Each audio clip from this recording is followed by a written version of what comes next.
Hello bachcho, let's read the question. The question is, in a hall, a person receive direct sound wave from a source which is 120 feet meter away. He also receive wave from the same source which reach him after being reflected from 25-meter high ceiling at a point halfway between them.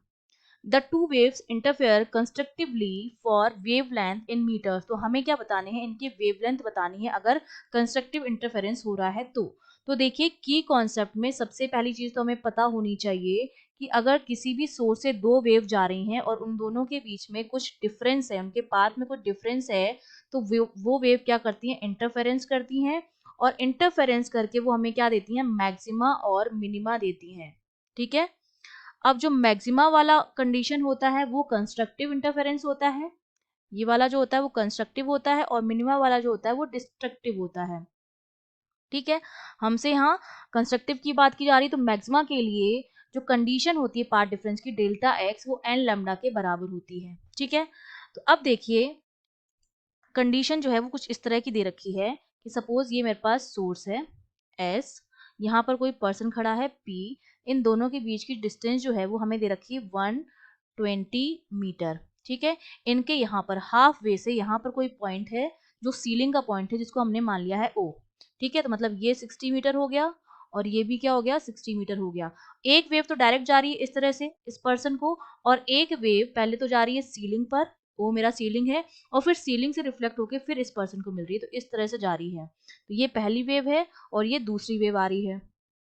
तो अब हमें पता है कि अगर मैं path difference निकाल लूं डेल्टा एक्स, वो क्या होगा, ये वाला वेव, सेकंड वाला wave S O P minus S P.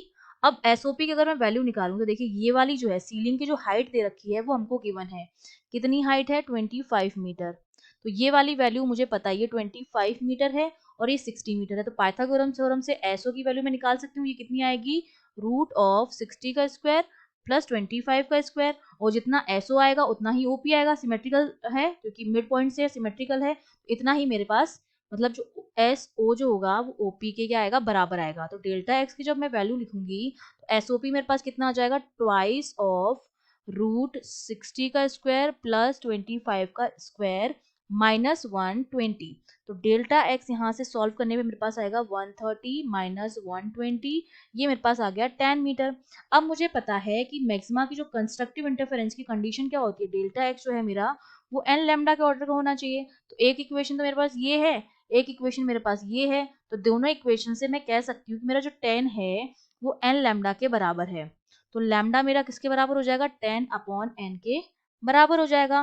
तो अगर मैं यहाँ पर एन की वैल्यू क्या हो सकती है, 1 2 3 एंड सो ऑन। अगर लैम्डा की वैल्यू 1 रखूँ तो लैम्डा 1 कितना आ जाएगा, 10 आ जाएगा। एन की वैल्यू, अगर एन की वैल्यू 2 रखूँ तो लैम्डा 2 मेरे पास कितना आ जाएगा, 10/2 आ जाएगा। एन की वैल्यू 3 रखूँ तो लैम्डा 3 मेरे पास कितना आ जाएगा, 10/3 आ जाएगा, एंड सो ऑन। ये चलता रहेगा प्रोसेस।